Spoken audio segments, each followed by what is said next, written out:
Hey, what's good, everybody? Welcome to another live session with the Hype Magazine. I am your editor-in-chief, Jerry Doby, and today, I've got the magnificent writer, director, stuntman, human being, R. Marcus Taylor. You might look in his eyes because the eyes can't hide the eyes. You lately. Okay, Compton's Most Wanted. Everybody knows that. He plays Suge. All right. Twice. Yeah. Twice he played good. Feel me? Yeah. But this brother, according to his IMDb, if y'all don't know what that is, the Internet Movie Database lists all his little accolades, and I can't even say little. Look, Yeah. they don't start cataloging him until like 2011. You know what I mean? Right. Yeah. Got 26 credits as a stunt person. You got a writer, producer credit, played Yeah. yourself twice, Yeah. a director credit. You're a multifaceted, multi-talented, creative, and we are Oh wow. happy to have you with us today, Mr. R. Marcus Taylor. Thank you. Thank you for having me, man. Thank you. I appreciate it. I appreciate you as well. Look, man, you had an amazing career. Yeah. We were off camera talking about some childhood stories and development. We've Mm-hmm. both been bullied as children. Mm-hmm. You know what I mean? I Mm-hmm. being a military brat, you being a military brat as well. Mm-hmm. Around a bit. For me, I was too dark for the white kids to play with and too light for the black kids to play with. So books and words were my friends. And therefore, I became a pretty decent conversationalist. So I'm looking forward to talking to you today, Great. man. Right. So look, everybody's got their thoughts on you, and you've been through some Mm-hmm. challenges, and people have talked about you. Mm-hmm. We're going to talk to you, but from the inside looking out, I would like to know how you perceive our Marcus Taylor. Um, I'm easygoing, God fearing. Um, I always say this because I'm proud of it. I'm a hardworking, honest, good black man that his main mandate is to provide and protect for his family, his community, his kingdom. Um, I try to not judge, but we all do. But I try not to, and I'm learning so many things that I never thought I could learn, and I'm definitely more humble than I've ever been. So it's I feel great. I have a whole new outlook on life right now, and I'm very excited. Amazing. You know, we as military brats grow up with yeah, we end up with some form of PTSD from our childhood by dealing with Yes. parents who are disciplinarians from the old school. Your father being Yes. from the Vietnam era, my father as well being from the Vietnam era, and and from the South. I don't know if your father was from the South. My father's from Richmond, Virginia. Oh my God, my father's from Tampa, and There you go. then Yeah. he had the audacity to bring us to Kansas. I'm like, oh my God, are you serious? You know what I mean? So come up under Oh the old wow. school rules and things like that. And we had some, unique challenges growing up. Can you talk to me a little bit about your development? I know that you started martial arts early and were bullied and things like that. And talk to me about how your experience as a military brat um, put you on the path that Okay. you're on. Well, my father was he was in Vietnam, served in Vietnam, and my mother um there I come from I guess like a legacy because they're both the first in their families to go and graduate from college to get their master's degree. They were they're black activists in the purest like form. Like they did the marches, they went to Washington, they sat in all that, and I was definitely raised old school. Um, my father he was a hero. So was my mother. Um, I grew up with strong. with the strong like sense of loving myself when when I first when I could remember. It's like love who you are and love and just love where you come from. And everybody was a brother. Like, what's up, brother? What's up, this? So I experienced that. Um, then I guess my father was also the mayor of our city, and my mother was a vice principal. So when I guess my father, became, the mayor of our city, I guess things did start to change. I noticed, and I was dealing with depression at 9 years old, deep, deep depression. And I never, back then we didn't discuss it. And if we did discuss it, we would, some folks would say, that's for white people, or pray on it. Just pray. You don't need to go nowhere. Just pray. And I Yeah. was like, okay, but we need a solution to the issue, and we need to talk about it. I did. I just I had a refuge. My television and my VCR were my brother and sister because I'm an only child. So I wasn't really into friends at that time. Um, when I went to school, then I went home and I watched television. I wanted to be Superman, and then I found out I couldn't fly. So the Nah. next the next best thing was martial arts. I used to watch the kung fu movies, the drive-in theater films, and I got really hooked on that. And it was tough because like I'm like the last generation of hard martial arts training with, before DIFUS, or before people would, say that's police. I mean, not police. Children, abusing children. It wasn't. It built me. It made me strong. It made me who I am today, and I credit that to martial arts. And I always wanted to act. I'd love to pretend. I would make my own outfits and my ninja suits and my Zorro costumes, or all whatever I saw, and the accents, English, British, Russian, things like that. And I was I was just so fascinated with pretending. I never really went to school for it. I took a class, but I dropped out of college. Yeah. But basically, I made a decision years ago when my father passed away that I was going to do my dream. And I was in 2009, he passed away. Mm. And I had no fear.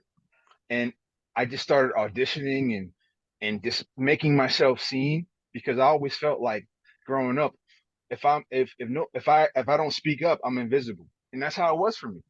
And then, yeah, I got picked on, and it's weird because I'm definitely a black man, but growing up, it's like I was too dark for the white kids, Mm. and I was too light for the black kids. So I was in my own little world. Right. And yeah, I got picked on, bullied, mugged, all I mean things that is definitely considered illegal by today's standards. But I overcame it. I made a decision I wasn't going to tolerate it anymore, and I didn't. And when I turned 15, I started my first martial arts tournament. Then I went into kickboxing. Then I became a professional fighter, bodyguard, bouncer. Uh, what else? Yeah, and I owned my own gym at one point, martial arts and exercise gym. But I wasn't happy. I wanted to be the actor, and people ripped me off. I mean, ripped me off. Like, seriously, the only person that believed in me was my wife at that time. Mm. I mean, nobody believed in me. I'm just, it's the truth. It's the truth. Nobody did. But it just like I'm that guy. Like, if you do this, if you don't believe in me, I'm gonna make you pay. I'm gonna make you pay for it by working my butt off. Don't quit attitude, and and that's what I did, and it worked out. I started getting work. I killed auditions. Um, I worked in all so many different TV shows and some movies, and then eventually I went to LA because I felt that I wasn't getting enough roles where I was. So I said, I'm gonna go to LA and get more. And I did. Mm. And you know, I had a really good, successful stunt acting career and it was growing. And then I see straight Outta Compton, a friend of mine, Mani, she's an actress and filmmaker, and she told me you need to audition for this. And I was like, at first I said, I don't know. I don't want to be no thug. That was my first thought. Like, I don't want Right. to be no, I want to be somebody positive. But she's like, get in the door first, dude. Get in the door first. I said, all right. And even I said to myself, like, can I do it? And I thought about it, and I was like, hell yeah, you can. Are you kidding me? This is what you want. This is what it. Go for it. So I did. Like, I grew my beard. Uh, I ate more. Uh, I would even. It's weird. I would literally paint my lips black because I mean, I wanted to be that person. I wanted Mm. to be him. He had, dark lips from smoking, and he wore glasses and talking about Suge. Okay. And then when I went for my first audition, um, I became him. I wore the red shirt, the sunglasses, the big cigar, and I couldn't smoke then. Mm. And I just went, and I was him. Um, that was I did good in the first audition. There were two more. On the second audition, I went to actually see F. Gary Gray. Mm. I meet him and he says, "Can you eat?" I said, "For money? Yeah. I need you to eat more." And that was the second audition. Then, I'm like, basically the whole audition process was about 3 months. Mm. So by the last audition, I was just prepared and I killed it. I did something that, from what I was told, nobody else did. That's how I got it. I had to make them believe that I was capable of to be, this person. You did And I an shook some amazing job. people. You did And an amazing job.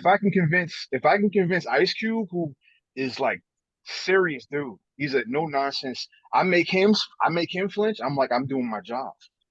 So, and 15 minutes after I did the audition, I got a call from the casting director, Vicky Thomas, and she said, we would like to offer you the part of Suge Knight.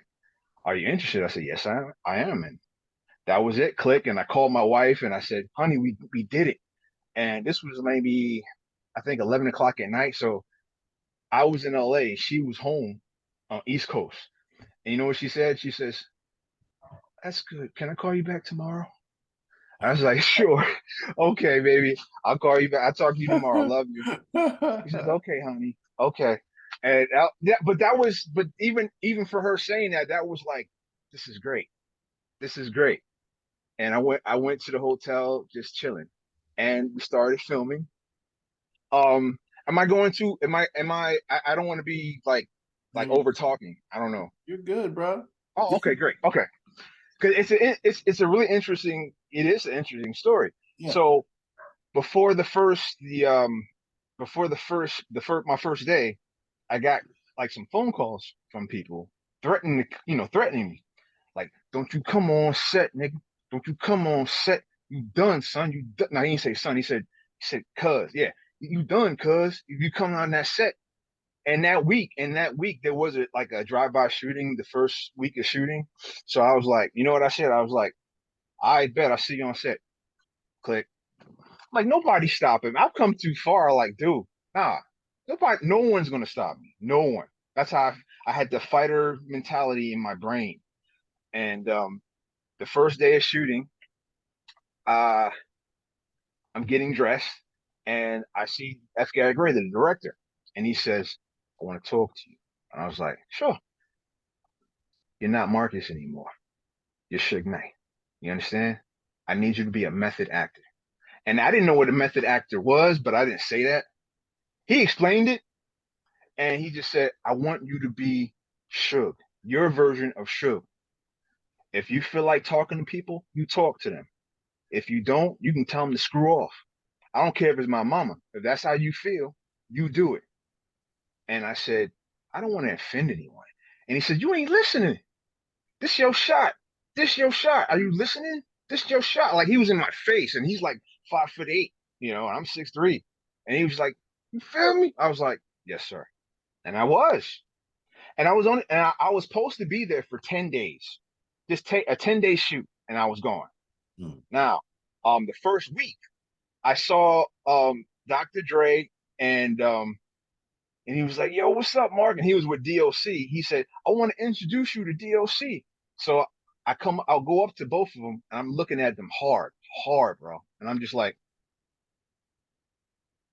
it's a pleasure. And I kept walking. Dr. Dre got so angry.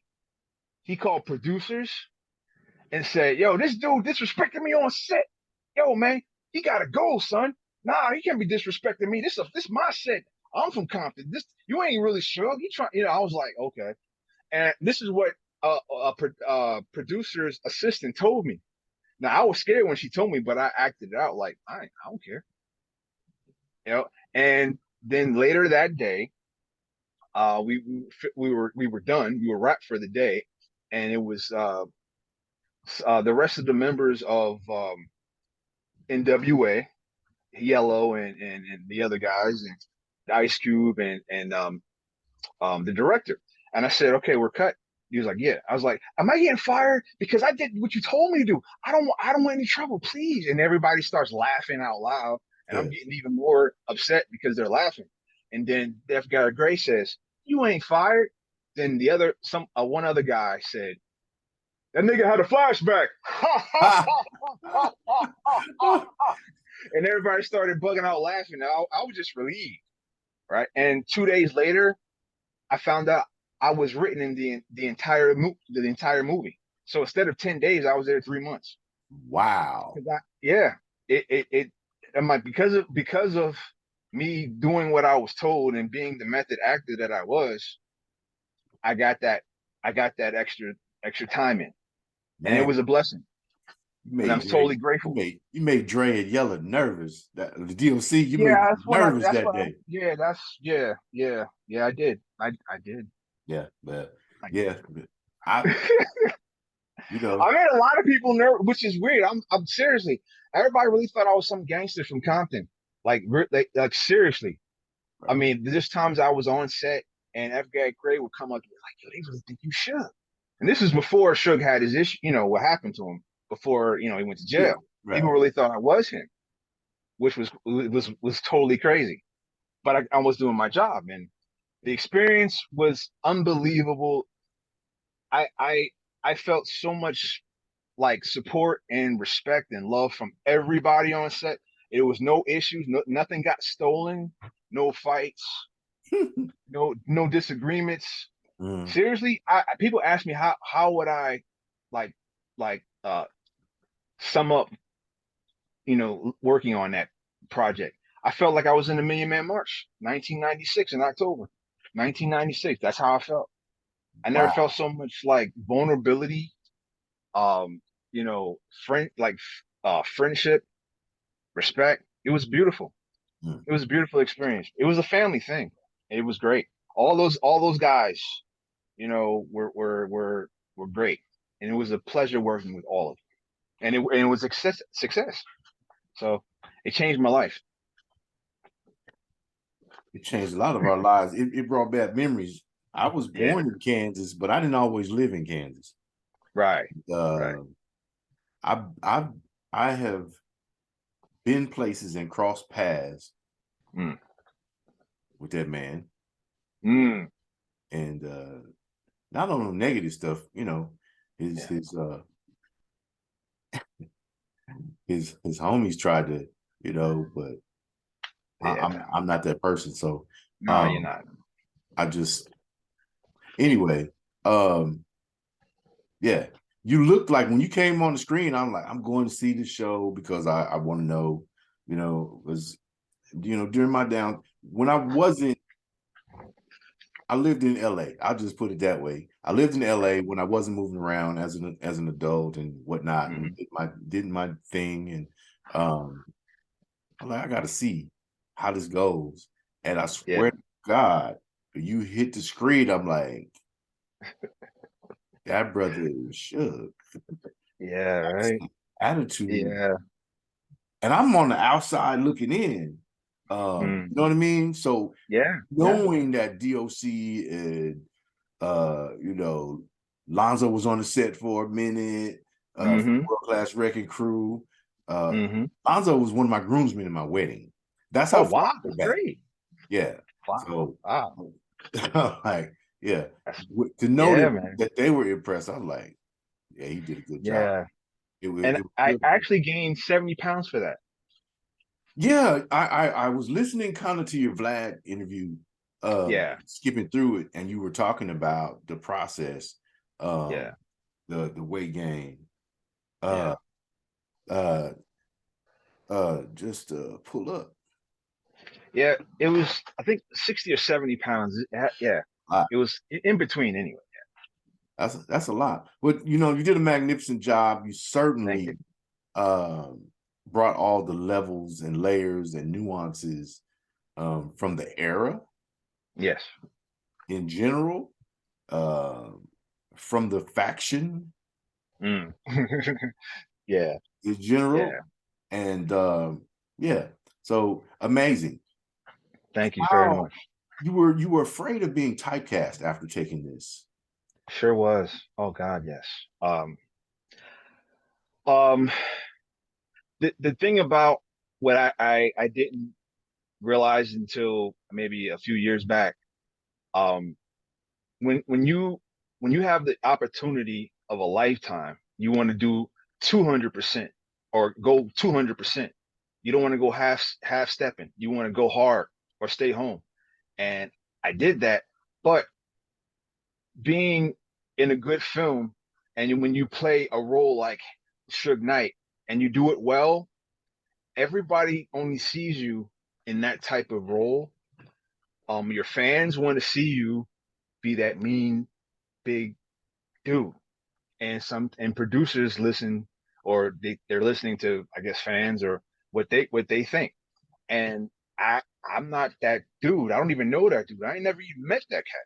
You know what I'm saying? So I was like, I want to be on Game of Thrones. I want to audition for them, and I want to, I want to be in a Shakespearean play. I mean, I want to do that. You know, Mm. um, I but I kept getting roles that were, the bad guy. Uh, and Hollywood it was like, shuffle shit.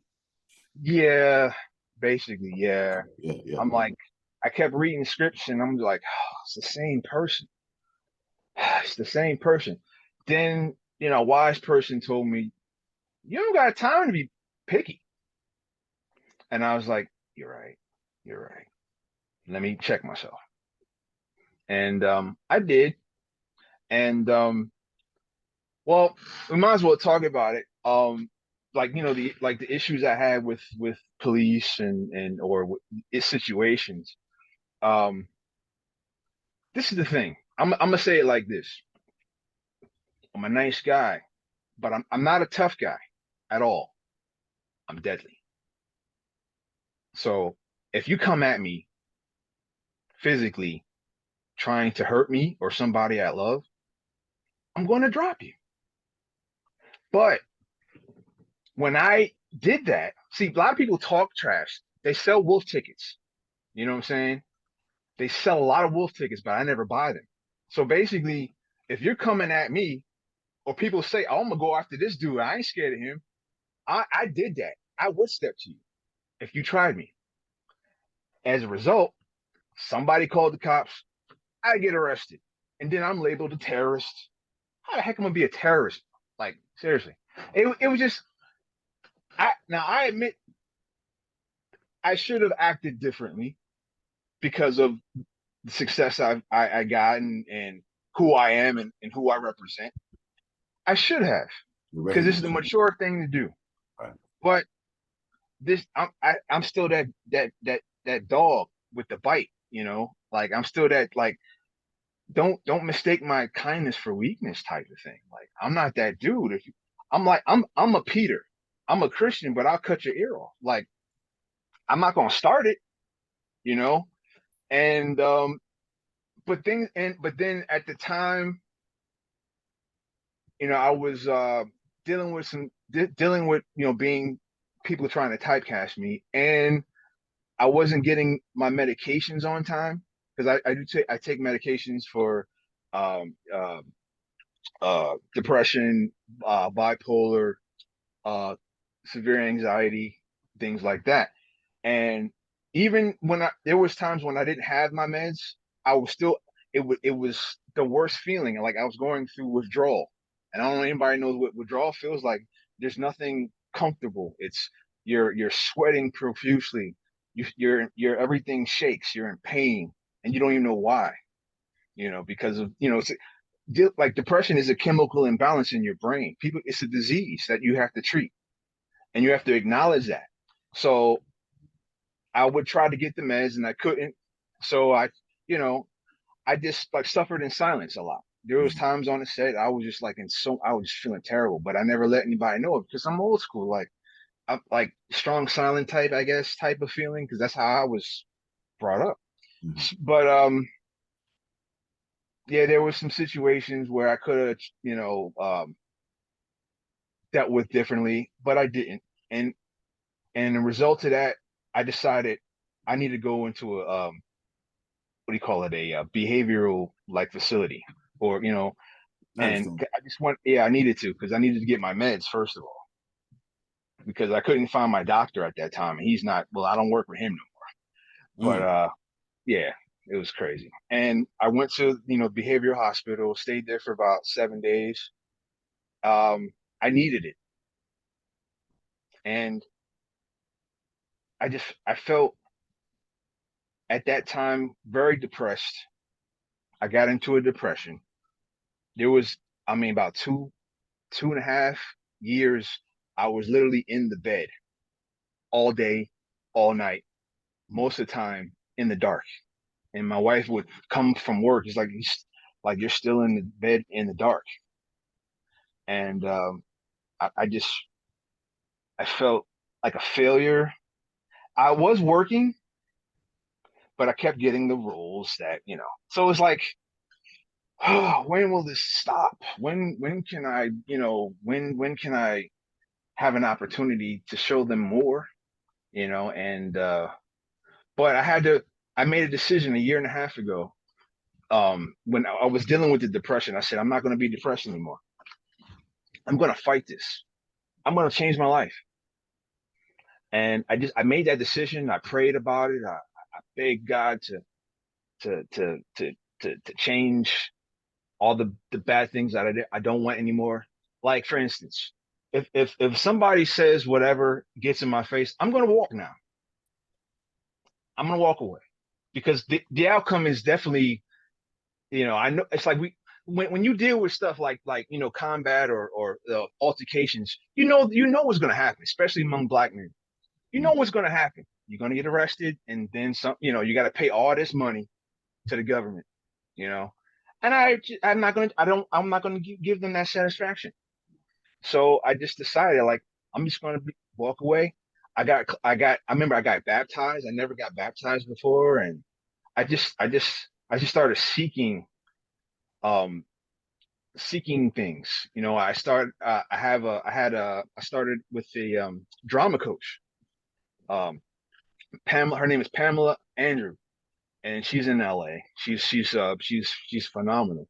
And I started martial arts again, and because I basically for 5 years I didn't do anything like training wise, Mm. and 3 of those years I was in the bed, and I started to train again, and dealing with my diabetes, and I lost 140 pounds, and I don't know, this thing just started happening again. Like I'm getting offers to do different roles because I obviously don't look the same anymore, Right. and people say, even some executive producers would say, you don't look, people were scared of you, bro. Mm. Really? Okay. Okay. It's like you seem so approachable now.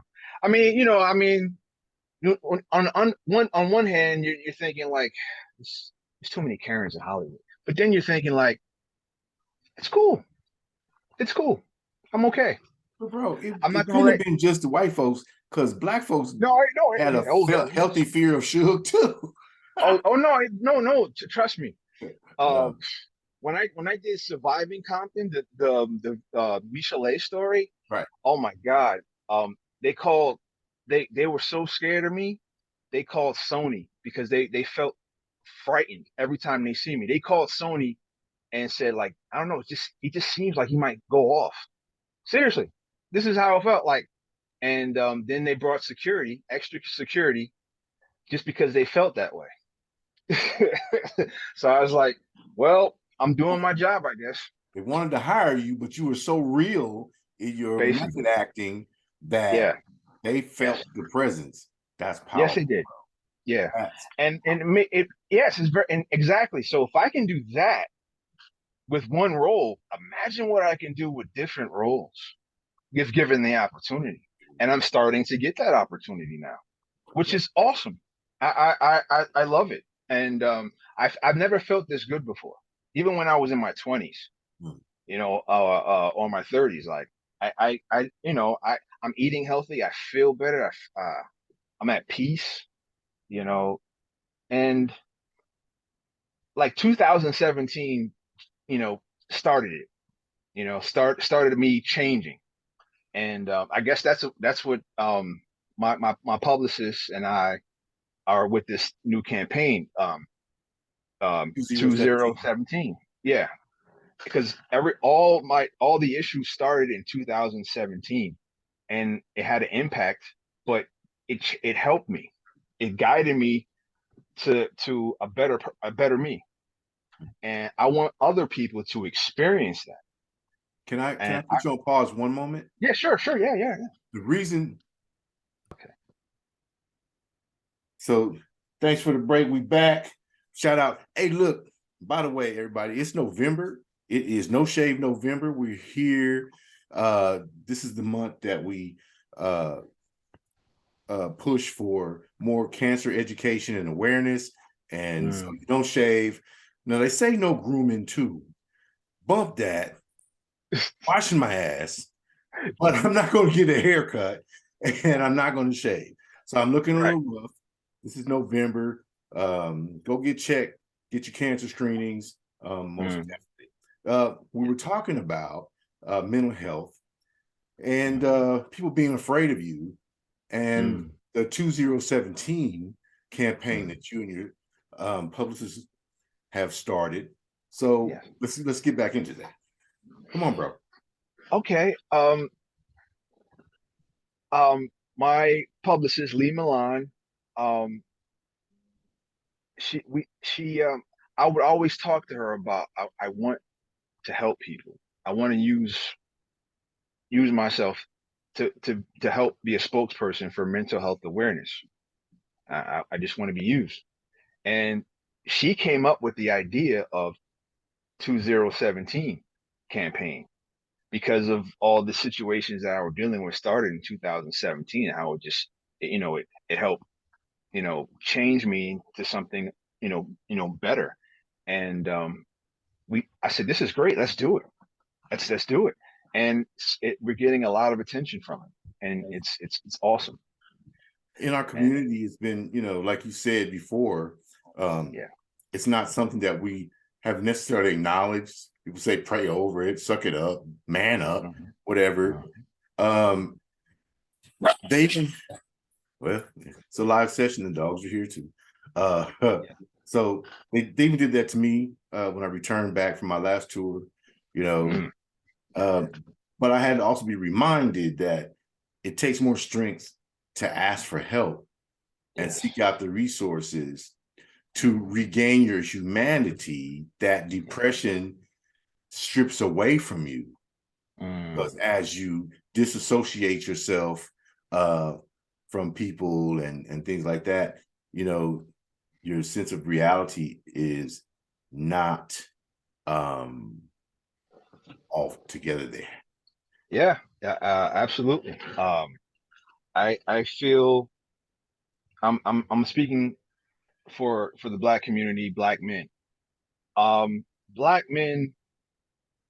I'm gonna try to explain it the best I can.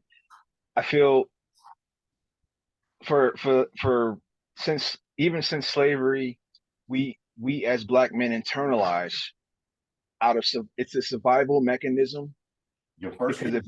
if you show emotion, if a black man showed emotion in public or around people, who knows what could have happened? You know, get lynched or get whipped or get killed or maimed or, and even if we didn't, we still get killed or maimed anyway. You know, so it's Damned like if you do, damned if you don't. exactly.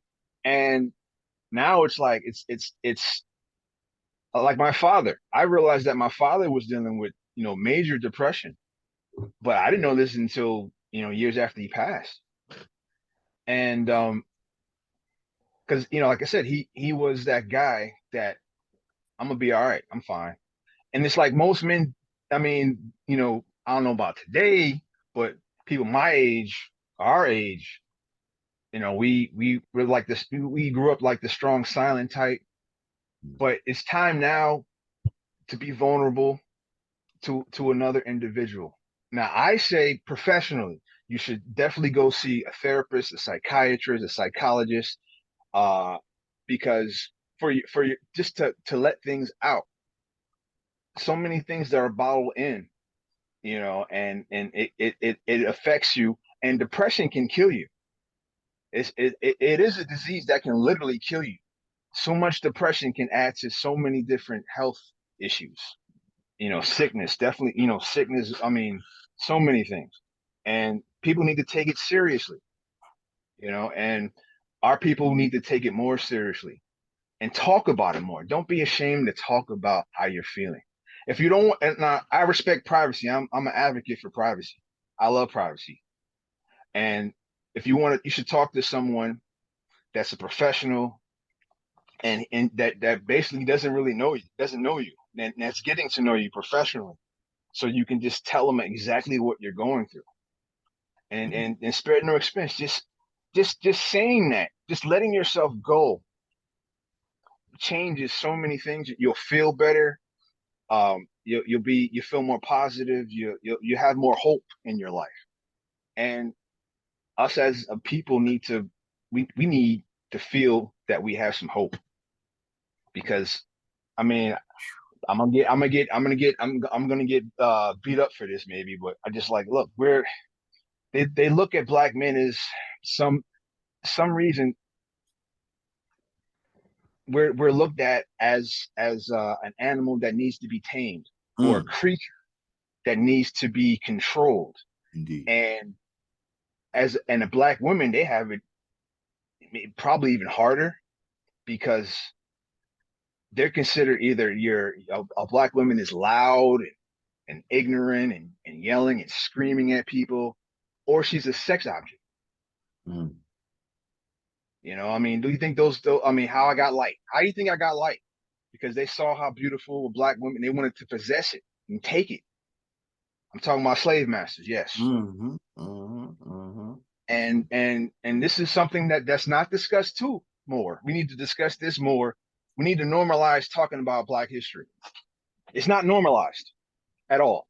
1 month a year, the shortest month. Come on, no, no. If you Mm, talk about it, American history is Black history. yes. And you got clowns like DeSantis that want to say that slavery was what do they call it? Yeah. Oh, in Texas, they're trying to change the history books to say it was unwelcome detention or something like that, some bullshit. Um, Wow. yeah, it's crazy. And Wow. DeSantis had the nerve to in one of his speeches say that America wasn't built on stolen land. Said this in a campaign speech. Uh, Really? Honestly? yeah, yeah, and then Chris ate his ass up. It was a debate, so Yeah. but it is a fact that uh, American history is based on indigenous people Yes. and Asians Yes. and blacks. Yes. Blacks did most of the heavy lifting. We're gonna Yes. say that, They won't. but we also have to remember that historically, there were two yellow perils here uh, Mm.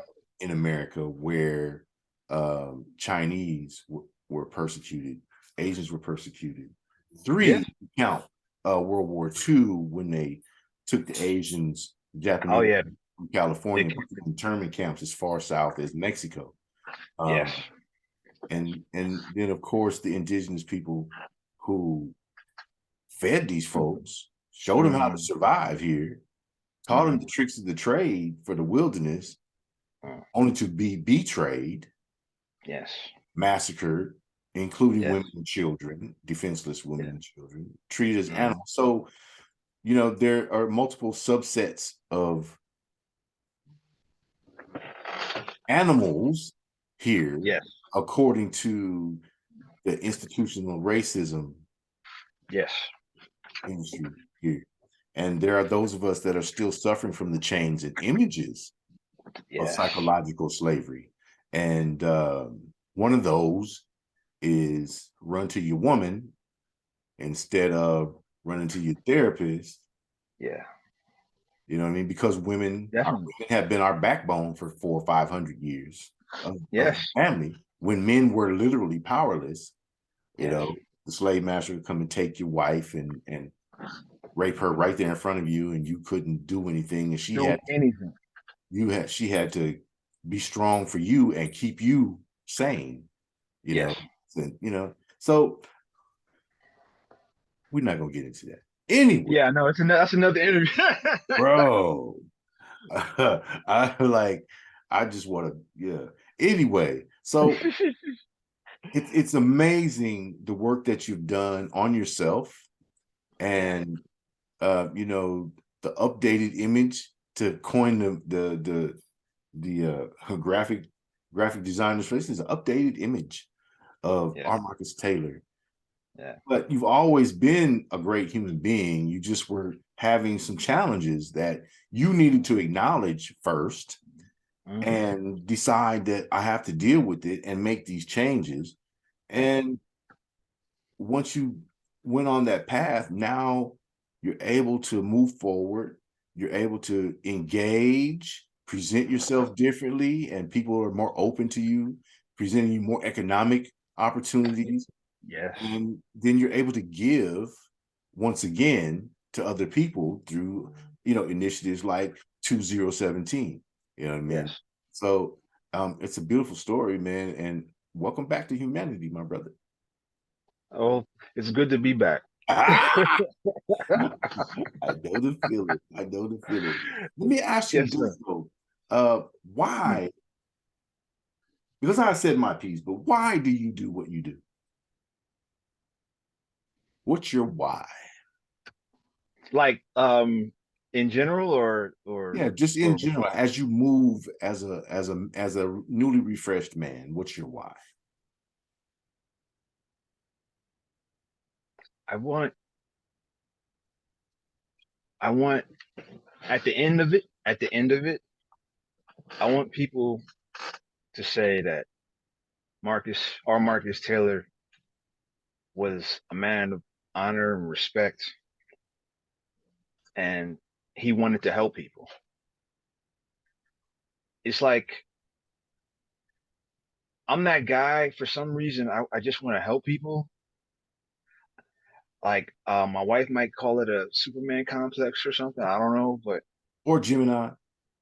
no, I'm a Virgo, so that's a totally yeah, right. So, but no, I guess because I've suffered a lot. I've been through a lot of things. I mean, not, it's like we all go through stuff, and I've been through a lot of stuff that I don't want to say. I don't need to talk about. I'm gonna talk to my therapist about it. I'm not that guy that's like everything needs to be upfront. No, no, no. I'm not. No, this you don't need to know all my stuff, but Hmm. you need to know that I've been through it and I can get out of it and I can become better for it. And I want to help people to help themselves. I want people to. I want little kids to feel they can talk to someone because my childhood was tough. I mean, it was tough. It was tough. The things I had to endure, and I did it alone, because I thought I had a mentality that I was a man in my head. even though I was like, a child, you know. And I said, I never snitched on the people that, did these things to me, and I kept it in. Okay. And now, I let it out in the right way. And even some of my bullies, I'm actually, there's a point where I was going to kill them. I'm not even going to like exaggerate, because in my mind, that's where I was at. I wanted to attack these people. And I remember I met one of the guys that used to pick on me and abuse me and all that stuff. And he says, "Listen, and it's funny, he's up to here. That's how tall he is up, and I'm looking down at him, and it's like, even then, I'm like, yo, I want to hurt this man. He's grown, we're both grown. And I still wanted to put like I wanted to punish this man. And every bully I can destroy within 30 seconds, every single one of them. But this is what he said to me. He says, I just want to apologize. I'm not saying, this is not like no empty apology, bro. I'm really sorry. And I'm dealing with this with my daughter. She's doing what I did, and it's killing me. And she's going through it. And I was like, sorry. And you will. I mean, I could have been a butthead and a dork saying like, "You think I'm supposed to be sorry for you?" No, I didn't. No, because I just didn't feel that. It was genuine, and I knew it was. And we were like, we good. He even got a little emotional, Mm. and I was like, it's all good, bro. It's all good, because he meant it. That's meant to me when a man tells another man his situation that's vulnerable to another man. That's real manhood. That's to me, that's what a man, that's masculinity to me. And I respect that from him.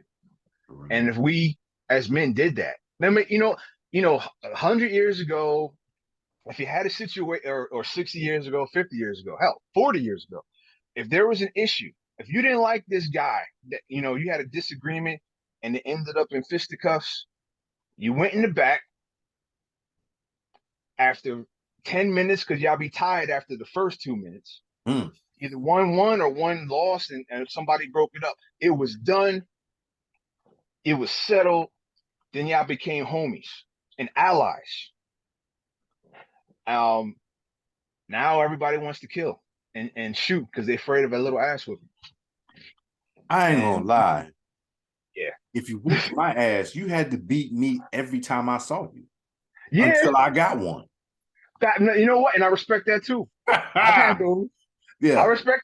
I've had those. I've had dudes. I have that. I've had that. yeah. But I But wasn't yes, coming with no gats. I wasn't coming with no nah, knives. You know what I mean? nah, You beat me with the nah. knuckles, we gonna knuckle dust every time I Exactly. see you Word. until I get one. Word.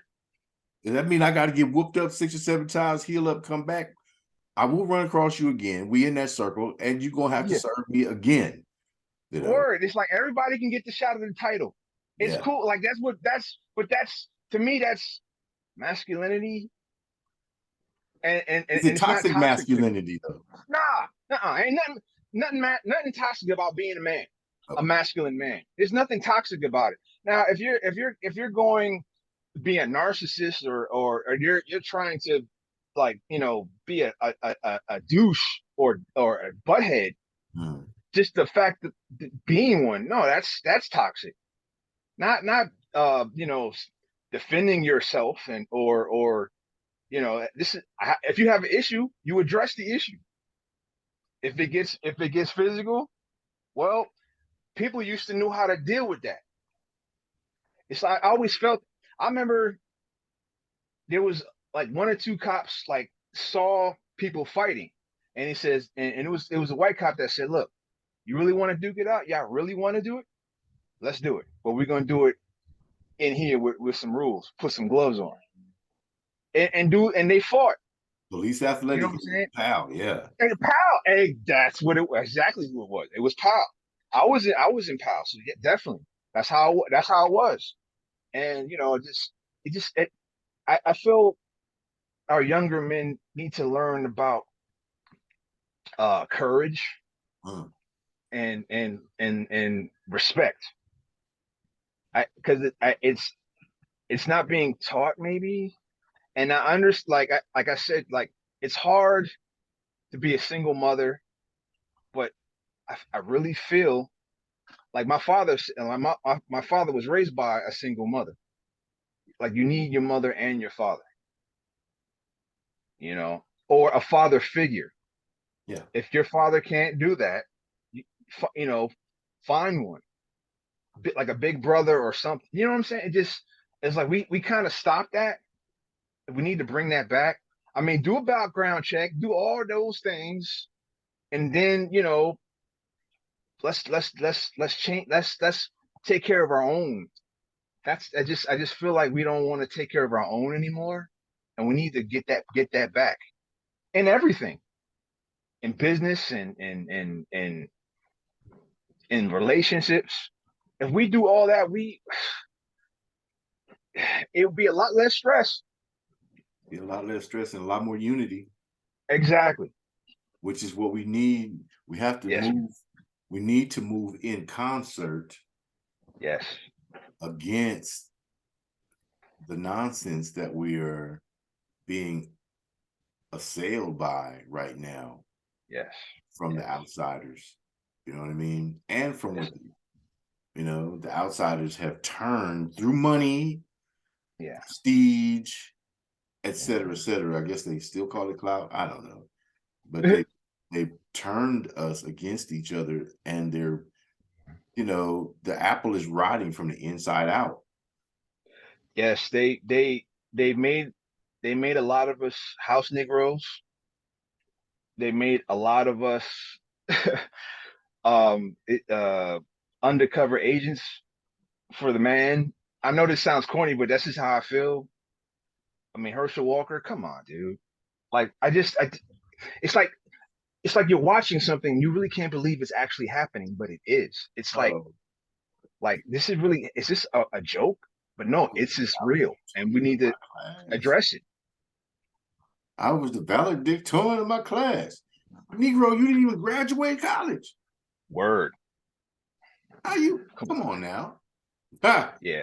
Anyway, I, that would yeah, that person there is Yeah. not what's needed in leadership. Not at all. In my opinion, he's not qualified Not to, at all. you know, run your businesses and do your businesses. And Yes. I think you have some financial problems with your businesses and tax problems and whatever, but There uh, you go. You can't take care of your own home. How you gonna take care of other people's? you certainly, I don't want you dealing with mine, or Definitely. anywhere near making policy that would, collaterally affect mine. So I mean, yeah, we need to move in unison, and we're in an age of babies raising babies, and as they began to purposely take the power away from parents, Yes. and we're going to say parents of color Yes. who were disciplinarians, who taught you how to walk, taught you how to talk, taught you Hmm. how to dress Hmm. and conduct yourself in public, and taught you how to stand with your own, Yeah. to protect your own, Yes. instead of abandoning your people to leave them open to attack from the wolves. Yes. uh you know as they took that power away from those parents, we saw a weakening of the society, a weakening of the minds, a Yes. weakening of the community. And man, we're scrambling right now to get it back together. But I got Art Marcus Taylor, and he's an amazing person who has made the change, recognized that he needs to change, and now is preparing to launch an initiative to provide tools and resources to others to help themselves as well. You're back in the acting game, uh, and that's amazing. That's where you belong because you're great at it. You delivered well. I I happen to like Nurse Judy, and Yeah, he was a right. tattoo man on Right. Nurse Judy. I, Yeah. I happen to like that show. Yeah. And, you Yeah. know, so you're diverse in talent, you're multifaceted. Um, you know, what's coming up? Nurse Jackie was the show, actually, Yeah, that's right. That's right. TV That's right. series. Uh, Hmm. and then you played a U.S. Marshal, Yeah. Blacklist TV series. Yeah. How was Yeah. that playing a cop? You went from cop to Suge. Wow. Oh wow. Yeah. Actually, I was the U.S. Marshal before Suge, but Uh, I did play police chief after Suge in a I guess it was a horror movie. I don't know what a horror thriller film, a sci-fi film, mm. and yeah, it was a stretch. I mean, it's not a stretch, but it was like, you know, wow, everybody's like calm. Everybody felt calm in my, I was like, and it's funny, like one of the for DPs would tell me like, man, I was scared of you in Strata Compton. You're so cool. Well, thank you, because I was acting, bro. Yeah. That's all it was. I'm just an act. I just give I get the lines and I read them. That's it. The Dark Military. That's That's right. that's There where you he go. played the police chief. The Dark Yeah, Military. yeah, Uh, Chief yeah, Pillman or Powellman, whatever it was. Yeah, yeah, yeah. yeah. Pillman. Yeah, that's right. Pillman. Yeah, Yeah. So you're diverse. It's great that we can have our young people see you return to the screen in whatever form, hmm. big screen. I guess they're still making major films and blockbuster films No, now. there still, yeah, there still are. There still are. Yeah, Okay. man. I haven't seen, I want to go see Black Adam. That's my next one. Yeah, yeah. I'm trying. I've been trying to. I just been busy. Yeah, I Yeah, got to see that. yeah, Yeah, got to make time for yeah. that one. And then, so what do you have coming up that you could talk about? I know that oftentimes these projects are G16 classified. Well, yeah. I can tell you. Oh God, what's the name of it? I did a TV series this year. I'm bad with names. You can look it up on my IMDb page. Uh, and We go there. yeah, yeah, go there. Yeah. I did a TV series with Crow Hill, Crow Hill. yeah, that's it, Crow Hill, Crow, and Tomorrow never ends. As a yes, priest, for God's sake. it's crazy. It's crazy. And the the um the executive producer and one of the directors is who he his name is Patrick Coker. He's actually a showrunner for East New York Okay. TV series and Tales for BET. So Okay. he's a showrunner for both those TV series, and he approached me with it, and I was like, yeah, let's try it, let's do it, and it should be interesting. And I I do have other projects that I've been offered. I can't talk about those right now, but you'll see in the next few months. You'll see, and you will be happy and surprised. Oh, Starz, uh, TV series I did, Step Up High Water. It's on Starz. You Okay. can check that out. Yeah, Okay. so I'm in that, and it was fun. It was fun working with Neo and all those other actors. They were great, and those talented dancers. And it was yeah, I played a bad guy, but Played who loved Easto. his family. Yeah, Easto. Yeah, I played. Yeah, he was a bad guy, but he loved his son, and he wanted his son to succeed. And that's one thing I'll give him. He Two, loved his family. 2 seasons. That's dope. Yeah, yeah, 2018 and 2019. That's 2 seasons. You yeah, know, yeah. It that's was that's fun. good It in was this fun. that's good in this day and age of microwave life. You know what I mean? Yeah, Yeah. yeah, yeah. No. Definitely, definitely. I would like to ask you this. You've done interviews with pretty much everybody that cat, uncle, and dog. Right, right. Is there a question that we as journalists have failed to ask you that you've always wanted to address? Yes. If I did what they say I did in, when it came to those situations, they never asked. Well, Vlad did. He's the only one out of all of them. Asked me like, did you do these things? And no, I did not. That was the answer. I mean, that's the question I wanted some of the, you know, um, journalists to ask. But oh well. I consciously Yeah. stay away from those items because what I see in front of me, and having had the conversation off air during the Uber Hmm. ride, you know what I mean? I'm like, Right. this man is so far above and beyond 2017 that it should remain ancient history. And I didn't even delve into the claims. Yeah. Short of, I did watch that one, what you call it, the little Florida arrest thing about the Yeah. hotel situation and going, Yeah. you know, bruh, really, you know, you They said that said I threw. They said I threw him. you slammed him down, I picked him up, and slammed him down. Yeah. Yeah. I'm like, bro, it would have been not a misdemeanor Exactly. had you done that when Exactly. you consider who you are with the skill sets that you have. Exactly. They would have been harsher, especially you're in freaking Florida, where Exactly.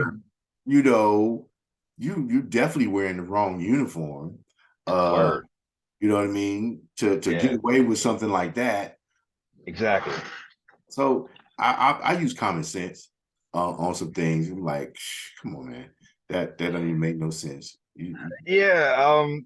But like I said, I learned, and I did. You know, what's funny?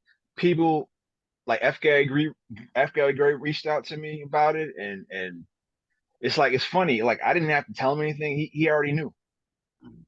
I was like, wow. And I just thought that was really good of him. And he told me what I should do and how to deal with things. And I followed his lead, and I was just grateful that he did that. And some other people reached out to me too, which was awesome. I really I won't forget that. So yeah. But like I said, Welcome yeah, back to the stage. 2017, 2017.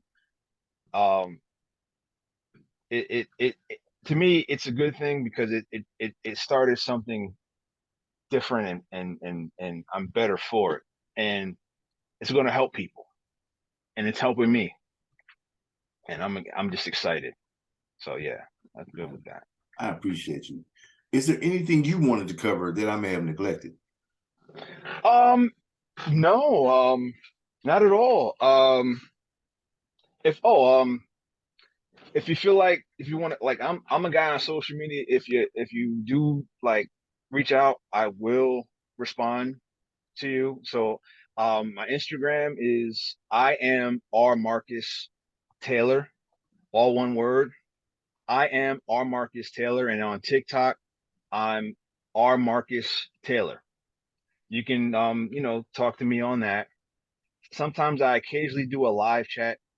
Because I'm getting used to the social media thing, All right. and it's one way to kind of talk to the fans. And I didn't think about that back then, but now I was like, you know what, because I'm a fan, so I need to you know There you go. talk to my fans. So thanks a lot for all the fans that supported me, and been with me, ride or die with me, and keep following the journey. It's going to be fun, it's going to be crazy, it'll be exciting, I guarantee you. All right. Well, all right, everybody. The Hype Magazine live sessions are Marcus Taylor. The brother is amazing. It's been a great conversation. Thank you for the introspective that you gave and sharing with us, some of the challenges and encouraging others to have the courage to seek the assistance that they need to survive and pull out of depression That's a big thing, and a lot of people don't take the time to Mm. speak on it as much. And Yeah. I know that within the creative community, the pressures are even heavier, Yes. and you can seem even more alone, even when surrounded by people. Yes. So I think that's why you maybe made that point of get somebody that you don't know, Yes. who's out in the circle, get you a professional and Hmm. talk to them and let them get to know you professionally and help you that way. Don't listen to the homeboy around the street or Sister Johnson in the church that's talking about pray, pray, pray, pray, pray. Yeah. Yeah. There are professional techniques. Trust me, I know Hmm. there are professional techniques to help you reactivate the switch, turn the switch back on, and bring Hmm. it back to humanity. Right here, two people. Y'all have heard about my military experiences in short sometimes. So, but it's important that we get the help. Have the Yes. courage. Courage is overcoming the fear and activating regardless of that fear and moving forward. And Absolutely. it's all good. All right. Till next time. Peace. Peace.